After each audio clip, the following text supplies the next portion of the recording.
Hey listeners, after the pod, don't forget to claim your free 2-week trial on the Better Yoga Online Studio. You'll get unlimited yoga and breathwork classes guided by expert instructors. We're a small women-owned business, and you signing up for the free trial really makes a difference. Now here's the show. Hello, everybody, and welcome to the Better Yoga Podcast. My name is Tiger Bai, and today I'm joined with one of my favorite people from the Oxygen Advantage, David Jackson, aka Jacko. You probably know him as.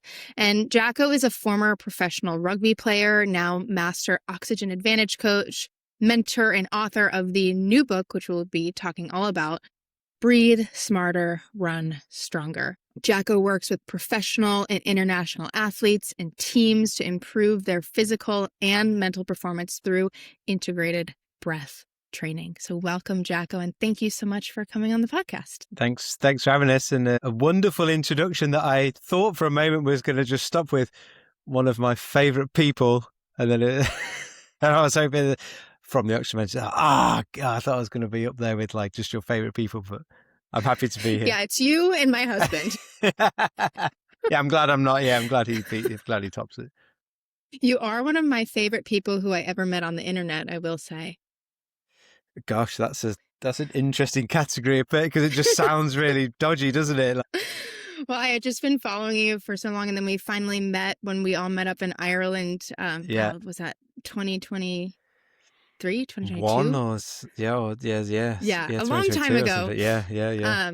And you know, that was just such a fun experience, and getting to know you was great, and your wife, and yeah. So yeah, likewise. Hey, you can meet some amazing people on the internet. People do it every day. All right, so let's dive right in with the question we ask everybody to begin, which is, what does your practice look like nowadays? And interpret as you may. Yeah, so specifically now I'm right in the midst of training for a big run charity challenge that involves running 2 marathons a day for a long time. It's going to be 100 days. That's Oh my gosh. Hot off the press. That's not really, But so breathing is a huge support from a recovery standpoint, staying mentally sane and regulated standpoint, as well as like integrating some of the breathing practices into my training. I guess on a very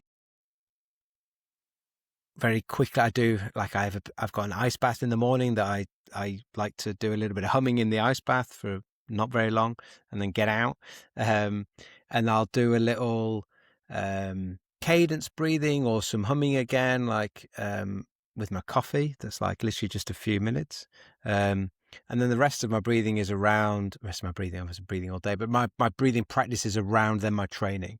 So I'll be doing, depending on the type of session that we're doing, will depend on whether I'm doing it like fully nasal or whether I'm adding breath holds in, or whether it's some higher intensity stuff where I know that I, over a certain percentage, need to use my mouth to fully oxygenate based on some testing that's been done and that we can talk about. But basically choosing a breathing protocol or breathing method that supports the training outcome that I want from the session. And then afterwards it's then, or within, interspersed within, and afterwards it's all about then like how to recover better, which is, recovery is king of everything, and everything gets heightened when you're trying to do something stupid like run 2 marathons a day for 100 days. That just blows my mind. I ain't done it yet, so it's not been done. It's just an idea at the moment. Even just being crazy enough to say that's something I want to do blows my mind. But I can't wait to hear more about that. And something I like about what you just said was, of course, there is the necessity to train for the specific thing, train for the specific outcome you're looking to have, but also finding ways to integrate the training as a part of, anchored to something you're already doing in the day. Yeah. Having the coffee, having the morning ice bath, ways to kind of habit stack the breathing.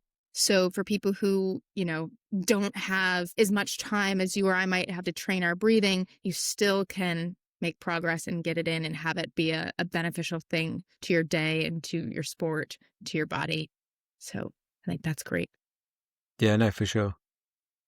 Yeah. So you had a really personal investment in starting to train your breathing after a TBI, a traumatic brain injury that kind of put a stop to your career in professional rugby. And I know it wasn't the first concussion, first run you'd had with healing your brain. And that advice to use breathing as a means of healing and training didn't necessarily come from doctors or medical professionals you were working with. And I'd like to know, like, in your opinion and research, like, why has breathing been so overlooked by medical and scientific communities until recent years? And what sort of ripple effects has that had then on the fitness world, which really relies on database, science-backed methods? Yeah, it's a great question. It's a question that every expert that I interviewed for the book, I asked a similar question as to why has breathing been overlooked so much, and everyone agreed with similar levels of frustration that it has been and continues to be overlooked a lot of the time. It feel those of us involved in that world, like you and I, like it feels like we're sort of coming up to the cusp, or we're getting there, where it's like it's being used, but we're still a long way off.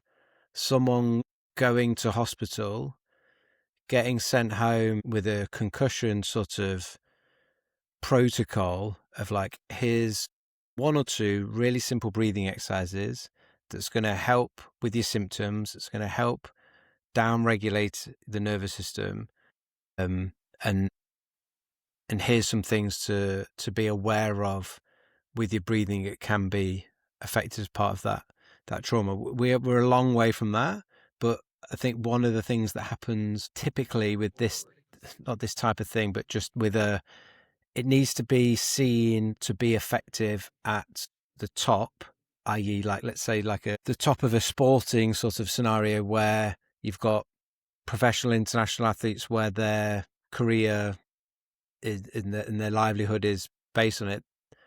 And I guess the support staff and coaching staff around them are trying to like eke every little last bit of like, how can I make this person just like that half or one, not even 1% better, like just to make that edge to make us win. And so I've had the experience of working with people in that realm where they're interested in throwing everything at a concussion to get the best player back or whatever the scenario is. And I think one of the things that is great about breathing is that there's no potential drawbacks or downside or side effects. So it's like a totally safe thing to try. Let's do some like simple breathing regulation exercises. The science is really clear on it. There needs to, as always, if you look at the conclusion of any credible study on anything, it's always going to conclude with like, these were our results, but we need more data to like continue to But there is plenty out there that shows that when someone's had a brain injury, they're going to have some sort of disruption to the respiratory center because it's right smack bang in the middle of the brainstem, and you're going to have some nervous system dysregulation. And all of the various different types of symptoms that people experience from a brain injury are also linked with those dysfunctions of nervous system dysregulation and poor breathing patterns that can get developed. So those of us that have sustained brain injuries, trauma, that those symptoms seem to just like stay around for weeks, turn into months, and months turn into years, that there comes a point where we need to do something at a nervous system level to help that person get better. And I haven't come across anything, one, simpler, and two, better than breathing. Yeah, it makes so much sense. However, Yeah. things that make a lot of sense don't always trickle into the professional medical advice that's given. But Or it takes a lot of brain time. injuries, I think it will come. I think it will come, sorry. I just think it takes no? a lot longer. It just takes time, decades, decades. Yes. And we also live in an era where everything is instantaneous. Patience is a dwindling virtue. And so it can feel like it's taking forever, but really these things do happen in time, especially when the science holds up as it will with breath training. And whether you're healing a brain injury, a leg injury, the body cannot heal in an upregulated state. It's just not going to work out so well. And so it goes far beyond concussion and TBI in sport. Any injury benefits from knowing how to effectively downregulate the body. That's when the body does its best work. If you're not getting quality sleep, your body is not Yeah. getting quality repair. So Well, super there's important. never, in all of the teams that I've worked with or athletes that I've worked with, the support staff in terms of medical support staff, so physios, doctors, all of the medical staff, there's never been any pushback on breathing at all. It's like, yes, come and do it. The players or whatever, they need it for all these different reasons. They've all got their own different sorts of reasons why they think it's necessary. But just like the ability to manage the stress of high level sport as just a starting point, let alone like the stress of injury. So yeah, there's more than light at the end of the tunnel, but it takes time for it to sort of eke its way out of professional sport into our sort of more day-to-day living, let's say. Yeah, absolutely. You need to have that sort of iconic usage from somebody you admire to think, well, maybe this might be a good idea for me too, Yeah. even if I'm not competing at that level. And I think this theme of downregulation, of relaxation, is something that's permeated throughout your book. And one of my main takeaways, and I just to be very clear, I'm not any kind of competitive runner. But you But don't I have to do, be. You don't have to be a you don't have competitive runner to enjoy the book, no, for to sure. be. Not at all. And that was such a big takeaway of mine. I actually a few weeks ago I had the flu, and I rarely get sick, and this just absolutely knocked me on my ass. And I had been waiting to properly recover before I got back in the gym and before I tried to do anything, that might blunt that true recovery. But when I did this week, I had been reading your book and like, okay, like I'm gonna go for a run. This is gonna this is gonna be good. And one of the main takeaways, well, and I was kind of nervous. It was like, man, I've just had the flu. This is gonna feel awful.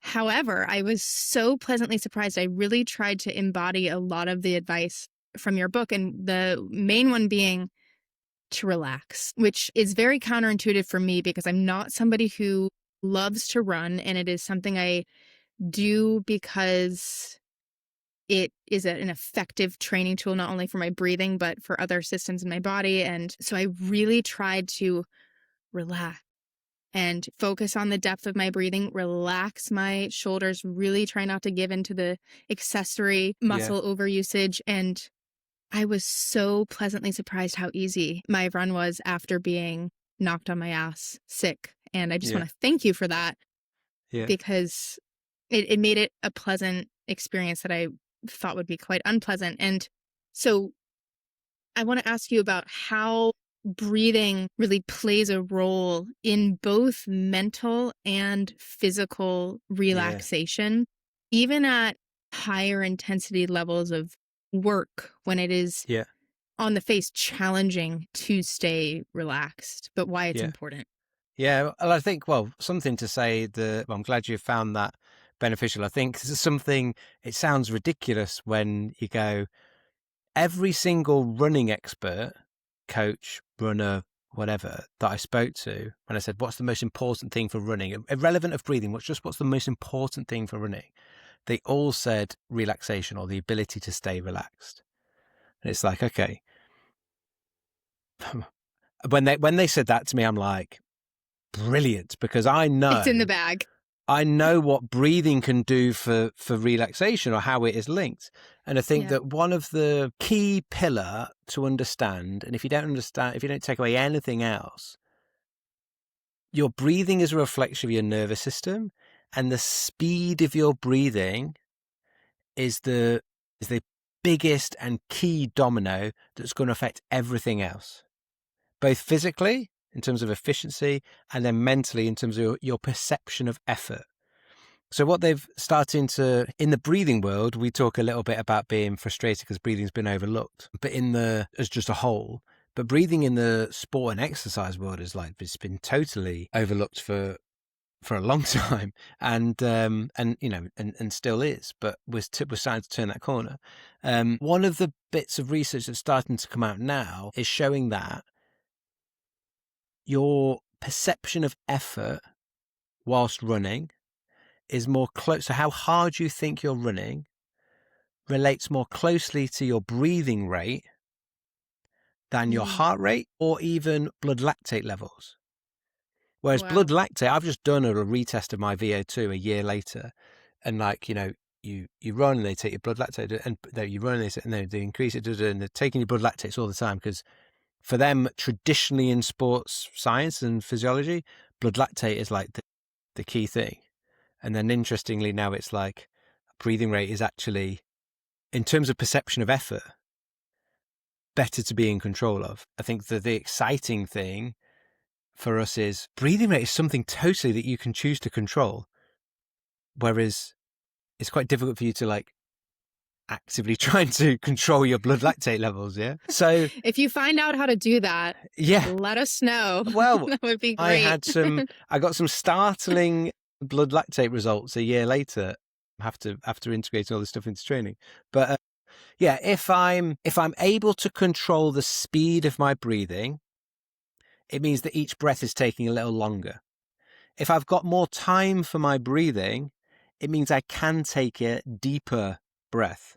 I can increase my tidal volume, the size of my breath. Whereas if I'm caught in a fast breathing state, then I haven't got much time for air to travel lower into the lungs. I haven't got time to take a larger breath. And the way I've got to facilitate my ventilation demand in terms of how much air and oxygen your body is asking for, your brain is asking for, you're going to have to just breathe faster. The faster I breathe, the higher my heart rate. The faster I breathe, the higher my perception of effort. I feel like I'm working harder. And that then is also just that faster, shallower breathing is then linked to that stress response, which is the opposite of my relaxation. So if I'm able to control the speed of my breathing, it allows me to take a better quality breath in terms of efficiency of getting oxygen in, but it's also going to help me stay more relaxed. So some of the really nice things that help with relaxation around syncing our breathing, a breathing cycle, inhale and exhale is cyclical in nature, and so are our footsteps as they're running underneath us. There's some really nice things we can do between syncing those two things up, which help with relaxation and accessing flow state that we can also talk about. But the number one thing is if you're taking a deeper, slightly slower breath, you're more in control of the breathing rate. It's not going to feel as hard. Your run is going to be more enjoyable. If it's more enjoyable, you're more likely to go and do it again rather than it being this thing that there's lots of people that sit in that camp where you described of, it's not that I necessarily love running, but I do it for these reasons. But if we can change that relationship, for sure. I didn't like running at all when I started. The first time I tried to run 5K, I didn't even finish. I mean, I went through a very dark period after my rugby career when I was recovering from my brain injury, and a year later was able to run again. But I don't think I even made it to 2K. Me and Catherine, my wife, went for a run, and it was just like, I was like, I can't do it. Like, I was so deconditioned from running and just found it so boring. And interestingly, I didn't know then, but I wouldn't have been, my breathing, I wouldn't have been able to, I had very low Bolt score, but that I didn't even know. I would have just felt so out, I felt so conditioned, I felt so out of breath. I couldn't control my breathlessness. So of course you don't want to do it. Yeah. And that feeds into, again, the psychology of it. If I perceive I'm working harder, not only am I going to physically be responding to that by working harder, the associated unpleasantness isn't going to make you want to get up and do it again the next day. Yeah. And so something you reference in your book a couple times are how world record breaking runners and people really at the top of the sport in various competition events appear so relaxed as they're crossing a finish line, like literally smiling, breathing through their nose, just having a joyride. And you mentioned that there's a big disconnect between appearing totally out of breath and good breathing habits. We sort of think that by the end of a run, I should be flat out, hands on my knees, breathing to feel like I've done enough or I've done a good job to properly exercise myself. And can you talk a little bit to that sort of big misconception? Yeah. I think it's important to point out that like it's always going to be contextual to like what distance or event or pace or race am I running in, and where's my current level of both breath control, but as well as my physical conditioning. Those two things like go hand in, or they're not. It's not like someone can just work on your breathing and just going to get better at running. Possibly, Right. But really you need to get better at running and better at breathing and do those two things together. And yeah, there's one story that it was like I remember watching, and not that everyone, that there's some. I was thinking, like, casting your mind back to Kipchoge breaking the 2-hour marathon with the Nike sort of whole project or whatever that I forgot what it was called now, but him like it wasn't he wouldn't, it'd be difficult. You look in, you're like, is he breathing through his nose or his mouth? It'd be difficult to tell. His mouth's sort of open, but is it a bit, but he's definitely relaxed. He's just not panting. And then there's one quite startling one that I didn't realize at the time, was watching David Rudisha set an 800-meter world record, and he barely opens his mouth at all and sets a world record in the 800 meters, and he crosses the finish line, didn't even look out of breath. And you're like going, how is the person that's just set an 800? It doesn't look like he's even, I know he's tried, but he doesn't look like, when I cross the finish line at a park run, having run 5K, I feel sick and I'm like nearly going to throw up. And it's like, I'm like panting like a dog. And there was a nice realize, or, when I reference it in the book, I'm almost like laughing at myself and going, why did I think the greatest 800 runner of all time would breathe like me? And thinking that, well, I really pushed myself and that was a great thing to do. And he obviously wasn't, which is like, just in hindsight, looking back on that, ludicrous to think that. But, I wasn't the only one. There's one of the top fell runners, Ellis Bland in the UK, he shared a similar sentiment of a big mistake he sees runners make is thinking that unless they're, as you described that, unless they're panting and totally out of breath, they haven't pushed themselves, or they haven't, emptied the tank. And I think that it comes back to this relaxation. If you're panting like that, all sorts of things are going to stop your form. You're going to lose your form. You're going to lose your relaxation. And you might be pushing yourself as hard as you can and feel like it, but your perception of effort is going to be higher because your breathing rate is higher. And you wouldn't be going as fast as if you were in control of your breathing relatively and relaxed. And it can be a very subtle little difference that gives you that sense of relaxation that allows you to push your limits when you are, at the edge of like, I don't know whether I can sort of keep this up, and you're wishing yourself to the finish line. Yeah, it's really inspiring to watch runners at that level. And like you said, is this person breathing through their nose, through their mouth? Like, how are they ventilating so much less than me? And of course, these people are investing so much time in training. And it reminds me of a quote from Lauryn Hill, which is people work hard to make it look easy. So training your breathing is, not a walk in the park. It's very challenging, can be super frustrating, but at the end of the day enables that ease in sport, in daily life, that is, in my opinion, totally worth it. And so something I wanted to ask you about, these elite runners. And again, in all kind of categories of running, I recognize that different events require totally different training and different demands on the body. But you say in the book, elite runners don't just run better than us, they breathe better than us. And I'm wondering how much of that comes down to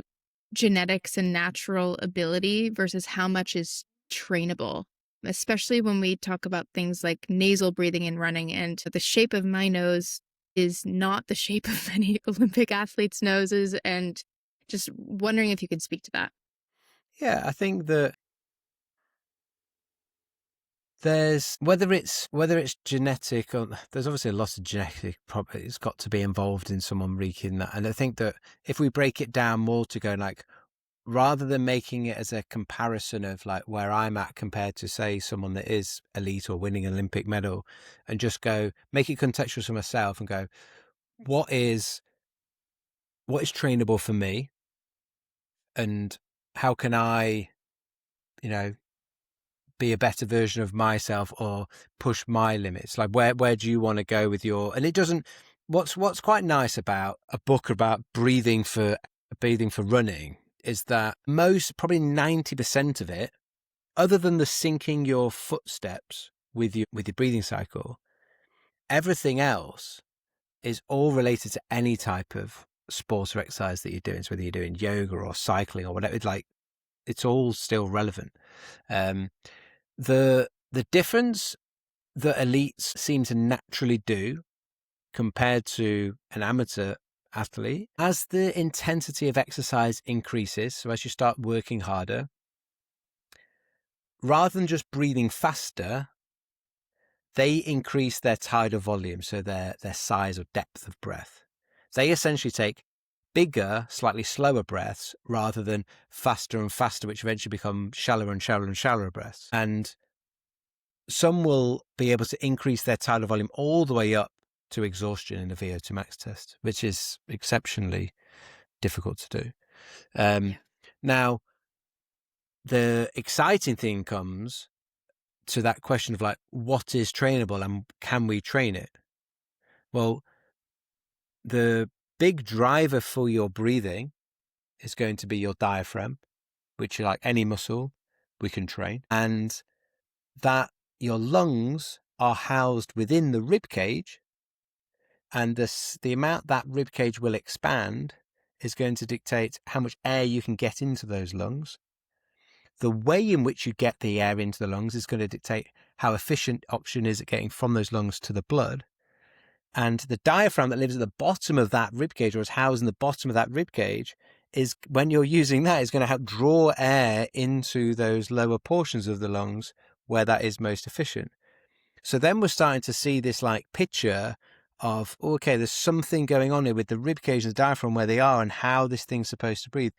Can I train my diaphragm to activate it better, to strengthen it, increase its endurance? Well, yeah, it's a muscle. We can train it. Can I improve how my diaphragm moves by optimizing my ribcage positioning and its position in relation, or its posturally connection, or its alignment, let's say is a better word, alignment with the pelvis?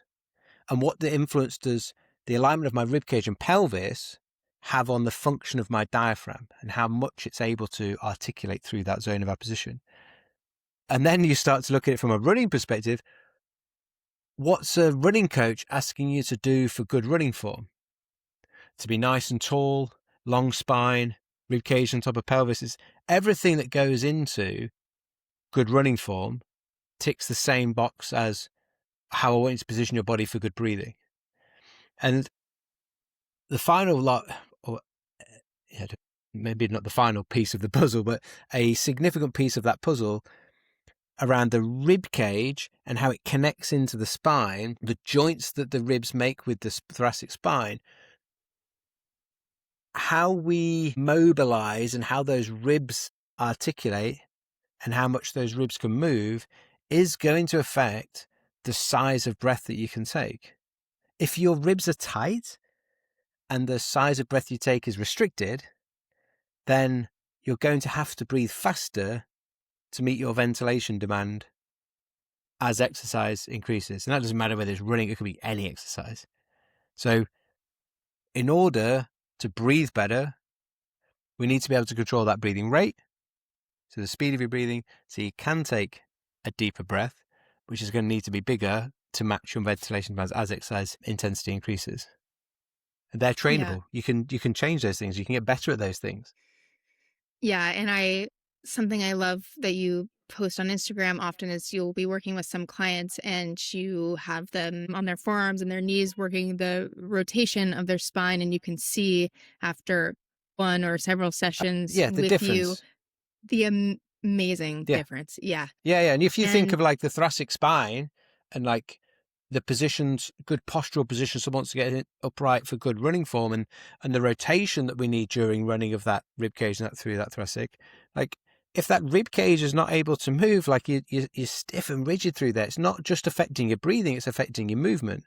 But that goes into any like, take yoga or any other sports. Like the thoracic is such a key, like central, like line of the body that everything else sort of like hangs off. Like movement has to go through there, and if that's stuck and rigid, not only your ribs not moving, so it's breathing's more difficult or restricted, like how your spine moves, how your shoulders move, how your hips move, that they're all going to be affected.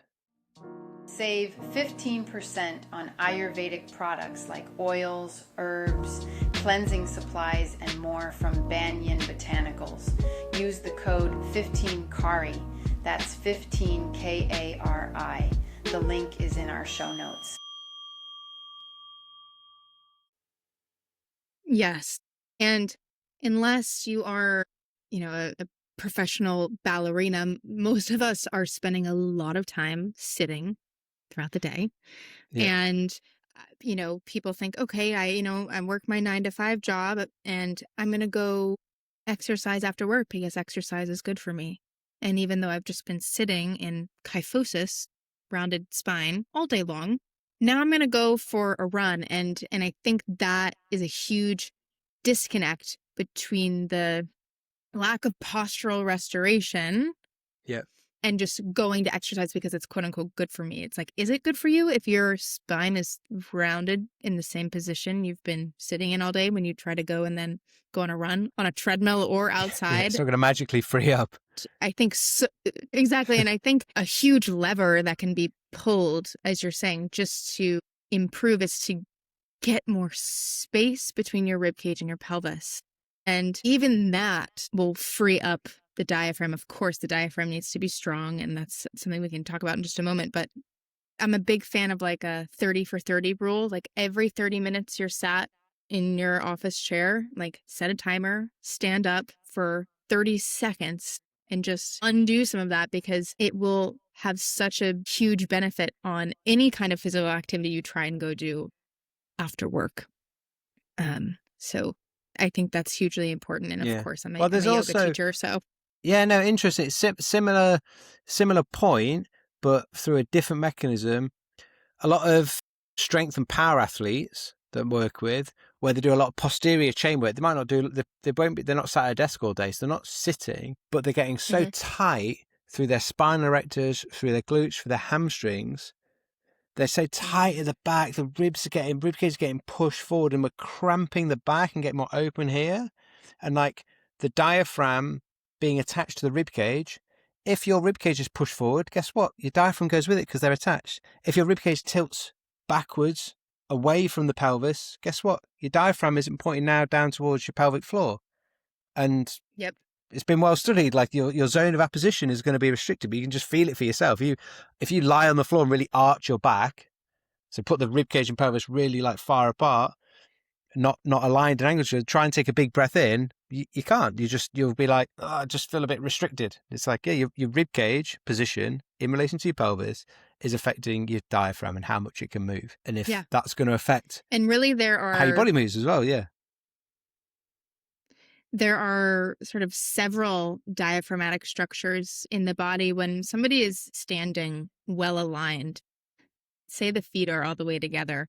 If you were standing on a pane of glass with your feet together and you saw the view from underneath, the two arches of the feet, when the feet are in proper alignment, is a diaphragm, pelvic floor, a sort of diaphragm, respiratory diaphragm, soft palate, crown of the head. When all of these structures are aligned, the natural breath is free. And of course, habit positioning throughout the day will throw that all out of whack. But when I'm running, I really try to think about the cylindrical nature of my torso. Yeah. And so my pelvis, my rib cage, and my skull. Of course, there's some rotation happening head over foot with running and walking, but I really try to think about that cylindrical sort of stacking. And it's a game changer. Just bringing awareness to that can make the whole run feel more relaxed, which I'm learning is name of the game.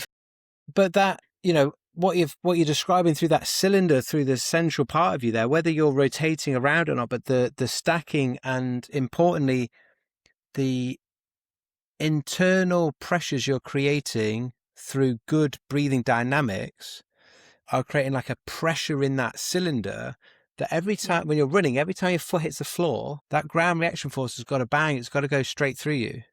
So there's a great Shane Benzie's a running coach that one of the experts interviewed in the book. Amazing coach, worked with some of the best athletes in the world, and he's mesmerizing with the way he describes like movement. It's like poetic almost. But he talks about like you want to use that force to keep propelling you forward. You're not trying to like protect yourself from it. You can't get away from it. What you've got to do is use it.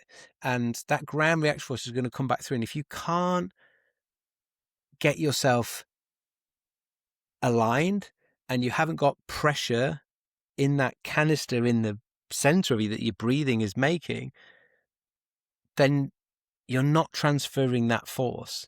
And when you're not transferring that force, you're going to spend more energy for your next step rather than the free energy that was in the previous one.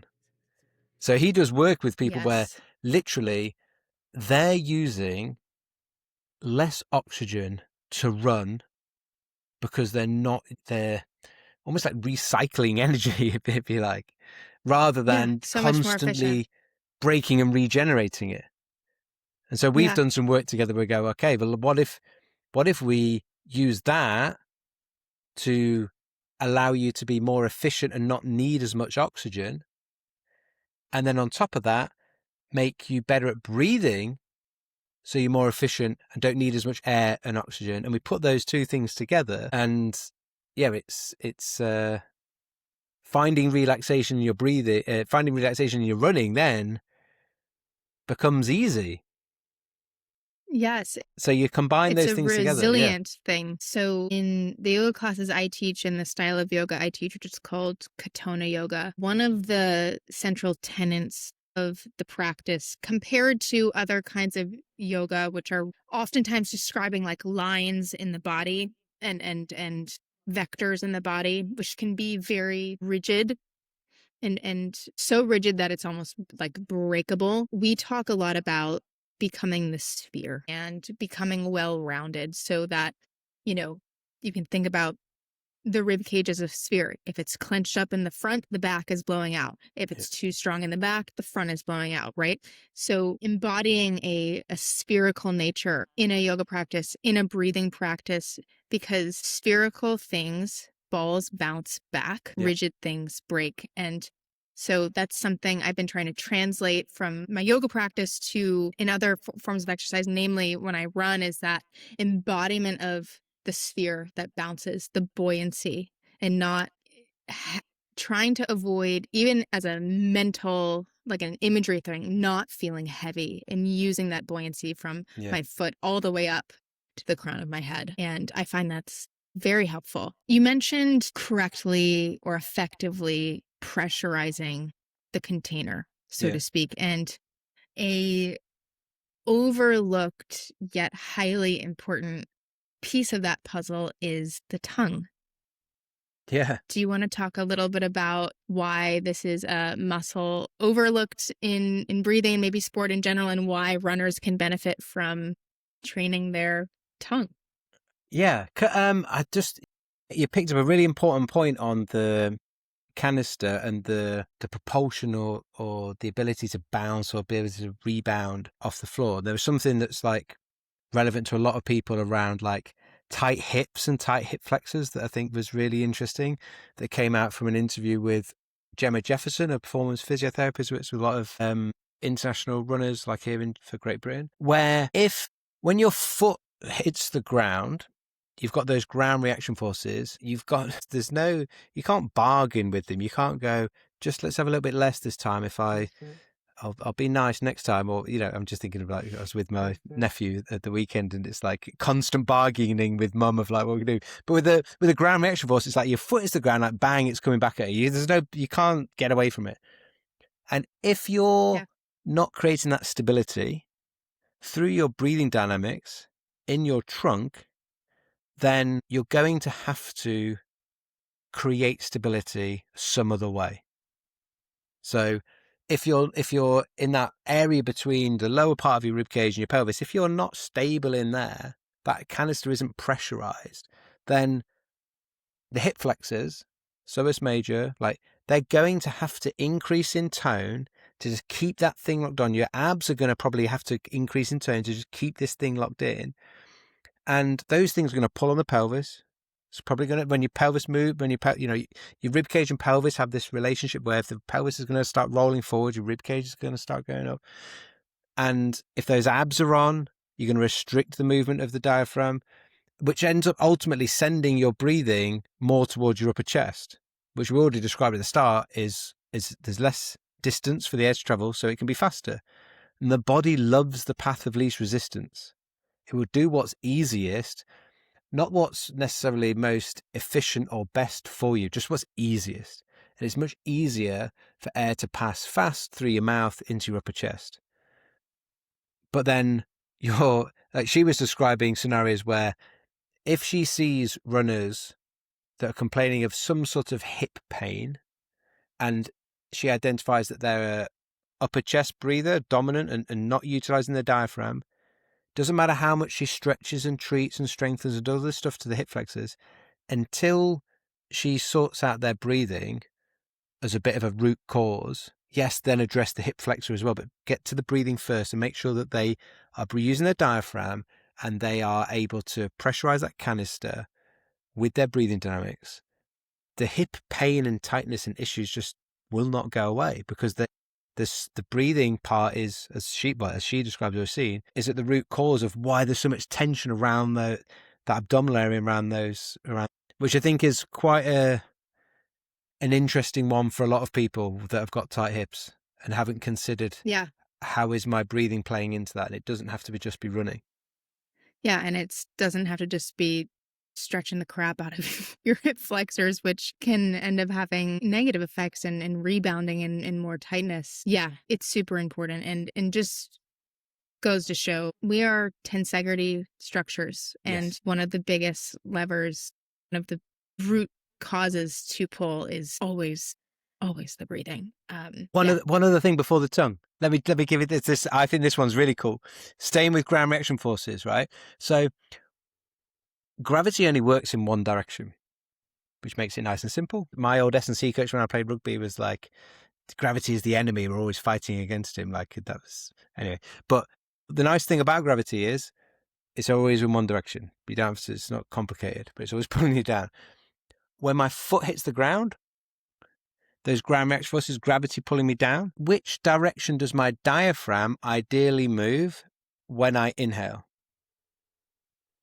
Down. Downwards. Does a diaphragm contraction require energy for the muscle contraction? Yes, energy is requiring oxygen. And this is something else that elite runners do, whether it's naturally or trained, we don't know.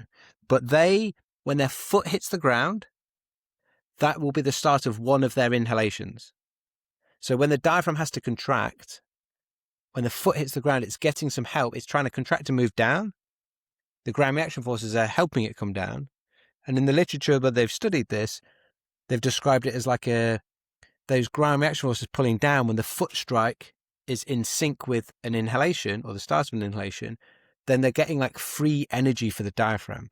The diaphragm's then not having to work as hard for every inhale it takes. So like a cost saving on breathing, but then that is still going to play back into that feedback loop of perception of effort. If breathing feels a bit easier, guess what? You don't feel like you're working as hard. So either you can cruise along and be like, yeah, this is great. Or if you want to push yourself, you're going to find a new level that you can push yourself to. So I thought that was that was one that I thought that's actually, it's pretty cool. Brilliant. Like it's pretty clever. It's amazing what the body can do. Yes. And also it's such a way to anchor into the mindfulness aspect of the running for people whose mind wander. This is boring, like XYZ. You try to sync that up, your mind will be occupied, and the sound of your foot and your breath, it's hypnotizing. It's flow state. Yeah. Yeah. Totally. No, I love that. I'm going to work on that. But yeah, so the tongue, it can be, that's actually something that it's called respiratory locomotive coupling, linking your breathing with your steps, your locomotion. And it can be incredibly frustrating and annoying at the start if it's not something that comes naturally. And that was me at first. I came across it years ago and tried it a bit and was like, oh gosh, that's horrible. Like, I don't want to be trying to think about when I put my right foot down, I need to breathe in. And when I put my left foot down, I was like, oh, I'm not doing that. And then came back to it years later, and it's a massive, it's so like for that mindfulness, for that hypnotic state to get into flow state, for making sure that you're balancing out the exhalations aren't always landing on the same foot. Because we just described pressurizing that container. That's when the body's most stable. Well, so guess what? At the end of every exhale, you've got the least amount of stability inside of you. So the more potential, you've got the greatest potential for injury risk when you're least stable. So you don't want that to be happening always on the left foot, because guess what? You're going to have a problem with your left foot, your left ankle, your left calf, your left knee, or your left hip, or something on that left. And I was case in point. And you even those things out, and guess what? Your left foot that's like having a bad time starts to feel a bit okay, because it's now doing half the work, and the right foot is going to do some of the work as well. So yeah, but it can be a little bit frustrating for people at first sometimes. I was definitely like that. But when you get it, I talk about these step to breath ratios. So how many strides am I taking for my inhale versus how many strides am I taking for my exhale? They can be really useful in helping manage my pace. So if I'm doing an easy run, actually it's staying easy, because I'm like, oh, if I can now, I'm having to go to like to 2 strides is my inhale, or I feel like I need to exhale, or I'm running out of breath, then I know that my pace is too much. So it can be really, really helpful for pacing and having different ratios for different paces. But sorry, we segued before. We were going to talk about one of what Dr. Lomas he is a biological dentist. He was claiming is the most important muscle in the entire body, the tongue. So I went to the dentist expecting to have my teeth looked at, and about 45 minutes later, I'm like I was going to say, no, I'm enjoying myself, let's say, at the dentist. Not usually the case. No, not usually. I'm like a swimming dog rolling around in whatever. Because we're talking about the tongue, my palate. We're talking about breathing and the nose. And I'm like, and then after 45 minutes, I was like, I think we do need to look at my teeth as well. But his practice, the influence of breathing on the microbiome in the mouth being so pivotal, so key, so important, that like for your mouth health and your teeth health, as well as all sorts of other health, that breathing is one of the most important things. And they're looking at your tongue to tell, your tongue tells the history of like what you've been doing, and your teeth, like, so I would be grinding my teeth. I'd like lines on my tongue on the sides where it's like it's too big for my mouth. Edges. Yeah. Yep. And like it's not that my tongue is too big, it's that my mouth is too small. And anyway, blah, blah. So they do all this stuff with like some myofascial release stuff and all this cool stuff. But tongue exercises to help support the jaw and the relationship the tongue has with your airway, the muscles of your airway are literally linked to your tongue, and your airway, those muscles of the airway, it's going to sound as strange as it, the muscles of the airway are muscles. Like, I think of like the airway, it's like a tube, but then I think of like a tube like in plumbing, like that's copper or plastic. Like it's a tube, but it's not really a tube, it's just like it's muscle. And so the tongue being linked to them, if your tongue lacks muscle tone, is weak, then the muscles of your airway are going to lack muscle tone and be weak. And if the air muscles of the airway aren't strong, you're going to lose the structural integrity of that tube. And so your airway is going to close, or it's not going to allow as much air to pass through it, which is going to be challenging when you're exercising. It's fine at rest. At rest, you can breathe terribly and you almost wouldn't know. You would, but like you can get away with terrible breathing at rest. You can sit there breathing fast and shallow through your mouth at rest. You're not going to instantly die, but you're going to get some like health problems long term. But you can sit there Absolutely. at rest, breathe through your nose fast and shallow also.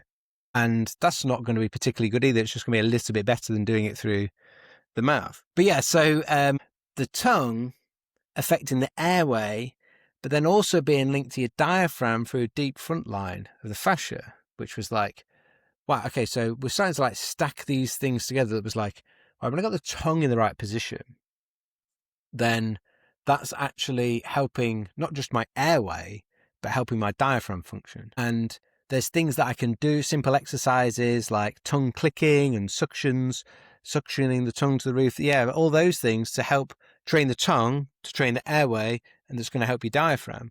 And I think that one of the things that really struck me was all of these things from like, a physio to a running coach to a dentist that I didn't go to the dentist to think I was going to interview him for the book, but all these things were starting to come together, and you go like, well, your head position and your jaw position, the dentist will say really important for your airway. And then the running coach says your head position, your neck position, your eye gaze, they're all really important for your running form. It's like, but they're the same. And then the breathing coach is going like, well, the position of your rib cage is really important for how your diaphragm is going to function. And then the running coach is going, but the position of your rib cage is really important for that running form. And we're going, but they're the same thing. We want you to do the same thing with it. It's not like the rib cage needs to be this way for good running and that way for good breathing. They're the same. So all these things just started to like stack up together. And they were all being linked into being able to control your breathing rate and be more relaxed. Yeah. And when you're right, like whether you're a dentist, a running coach, strength and conditioning coach, breathing coach, regular person, when the advice is correct, it cross-references. Like if it's a good system, it holds up. Yeah.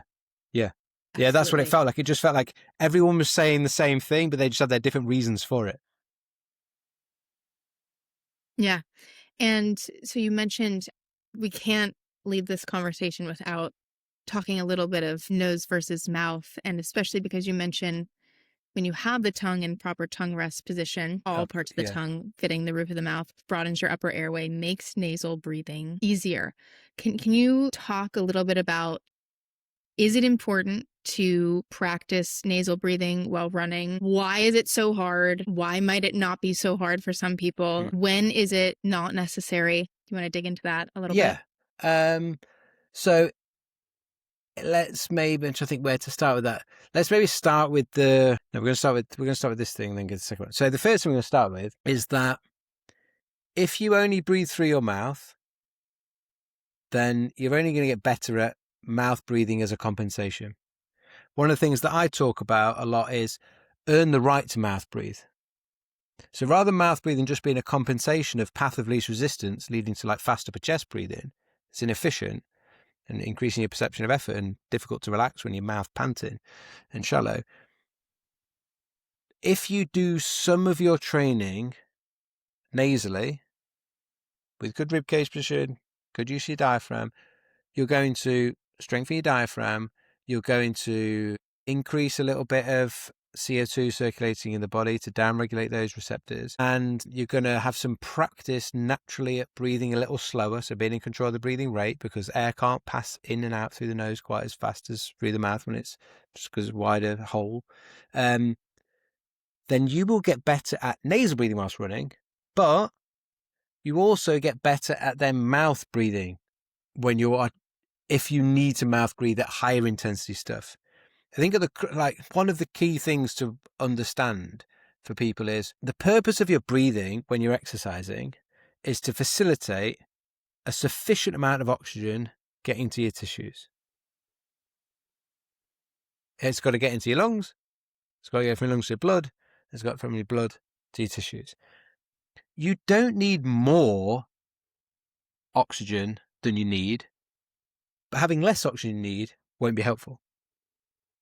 Having more air than you need isn't helpful, because one, it's a waste of energy, and two, you're going to offload more CO2. So you want to breathe a sufficient amount of air to oxygenate your tissues sufficiently. Most people in the literature, there's more of this coming out where people are trying to study this relationship. For most people, 70 to 80 or even 85% of a VO2 max test, breathing through their nose, they were sufficiently oxygenating their tissues. With practice, that gets nudged up, so it's a trainable thing.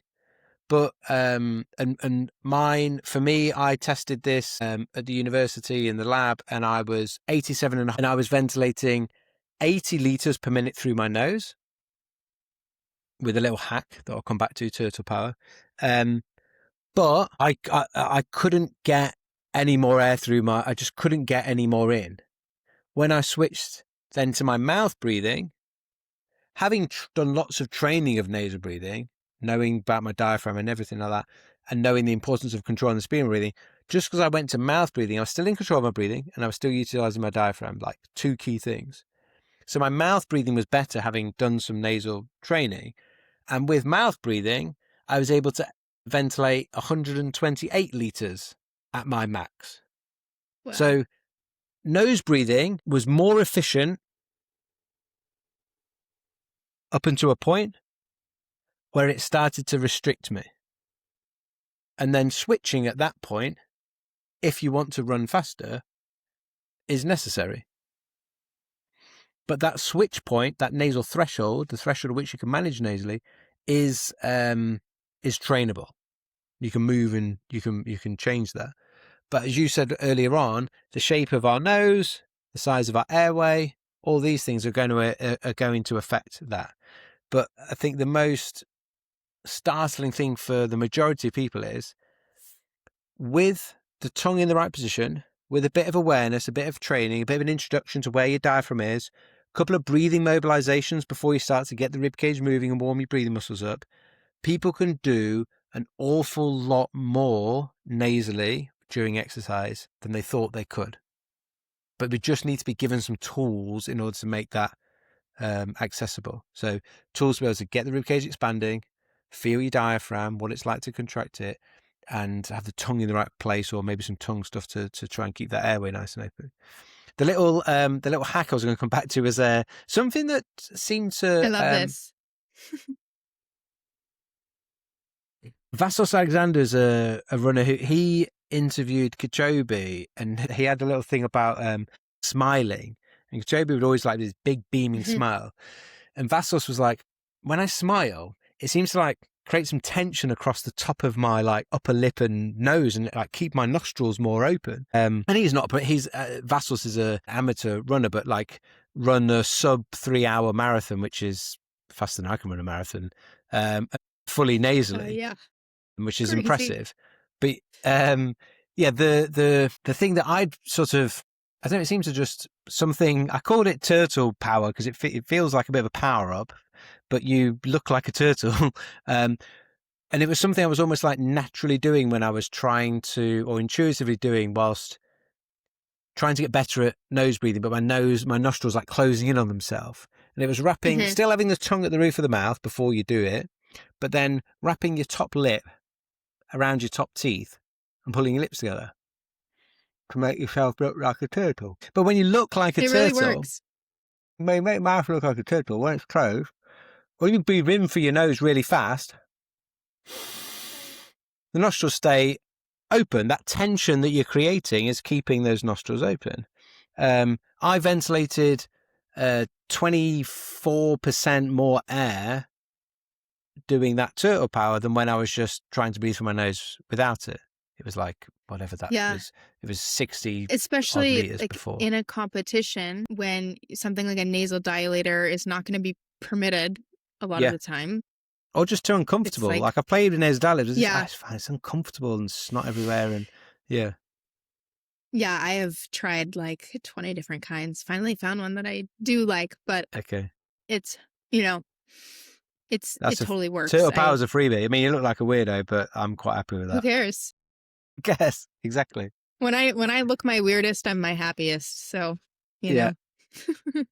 I think what you say is totally key. Like, earn the right to mouth breathe. Nasal breathing can very much be a goal, but it's also a fantastic training tool. Yeah. And if you don't ask things of your body, it's never going to be able to do that. So it's you're asking your body to do something different, and it will get easier if you train it. Yeah, so. I think it's been a bit of a stumbling block for some people that have come into the exercise space with I've heard about nasal breathing, and then it's like, it just becomes this argument of like nasal breathing, which if you're asking which is better, nasal breathing versus mouth breathing, you're asking that question on its own with no context. You're asking the wrong question because it's not one is better than the other. It's like it is one is better than the other, but it isn't. It depends. It depends on the context. It depends on the scenario. It depends on you. It depends what you want to get out of it. There's some really nice things that nasal breathing does, and there's some really bad things that mouth breathing can do. So we have to, I think it's earning the right to mouth breathe and making an informed choice as to whether you want to do that. Like I just ran a 5K, like a massive 5K PB, and 95% of it, after the first 5% of it, like 95% of it was mouth breathing. Now, my throat felt horrible afterwards. Like it wasn't good for me. But I know, for me, if I want to run that fast of a 5K, my nose, I cannot ventilate enough air to do that. And, I wanted to run a PB, and a great question would be why. It's like, I'm not going to the Olympics. I'm just trying to do this stupid running challenge next year, but I'm trying to raise money for charity, and it's something for 2 brain injury charities that's very close to my heart. And me being faster is going to make running 2 marathons a day, running at a slower pace, easier. So I've been doing a certain amount of work to get faster, and that was that like 5K, right, go for it, knowing that in order to go it, I've got to use my mouth for that, but still control the speed, still stay relaxed, still use your diaphragm. And I got a massive PB, but it's not. You need a box full of tools, healthy and good for me. Yeah. And use but using the right one, like an informed way. Like, okay, I'm doing it for this reason, and that's why. Not just a compensation, not just a habit, or not just giving into the path of least resistance. Yeah, it's good technique. Well, thank you so much for, really running the gamut here with all these different tips and tools. I think this is really going to be a super helpful podcast. And we have a closing tradition though on this podcast, which is the question: if you weren't doing this, if you weren't training elite athletes breathing, what would you be doing? Yeah, you were very kind in telling me that you were going to ask that before, and I was sat on the toilet actually contemplating this yesterday. And I was thinking, I was like, yeah, no, what? I don't, because like I came into this from I didn't know that I was going to be doing this. When my rugby career ended, I had the most difficult time of my life, but it was also like a break and like right, what's life going to look like now? Like a restart. It was actually really wasn't good at the time, but in retrospect, it's really good to have that, like, right, that's closed. What are we going to do now? And so it's like it's like now what I'm doing now is is almost the answer to that question. But to answer the other thing that popped up into my mind as to what would I do when I went to when I was choosing what to do at university, I wanted to do sports psychology, but it didn't happen for various different reasons. And yes, but I've always been interested in sports psychology and the mind, and I think it was something that I really struggled with when I played professional sport. And I think some of the breathing tools that I've got now to help, like, regulate the nervous system, the impact that has on the mind, like, I think would be, I love teaching that now because it's some to athletes I work with, because that's something that I missed out on. And so ironically, if I was a sports psychologist, I hope that I would have also found out about breathing, because I think the two things go really well together, if I'm allowed to have that. Well, yes. Oh my goodness. I think that's a great answer. And I'm sure the ways you do already bring that into what you're doing now are incredibly beneficial. So, Jacko, tell us when we can buy your new book, Breathe Smarter, Run Stronger. Yeah, so I guess depending on when this podcast goes out, the publication date is the 12th of March.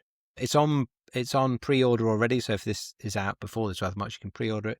But yeah, it comes out 12th of March, so I'm absolutely pumped for that as a dyslexic kid at school that wasn't good at English and told all sorts of things about how bad I am at reading, writing, spelling. I've got to record the audiobook, which is as much terrifying as it is exciting.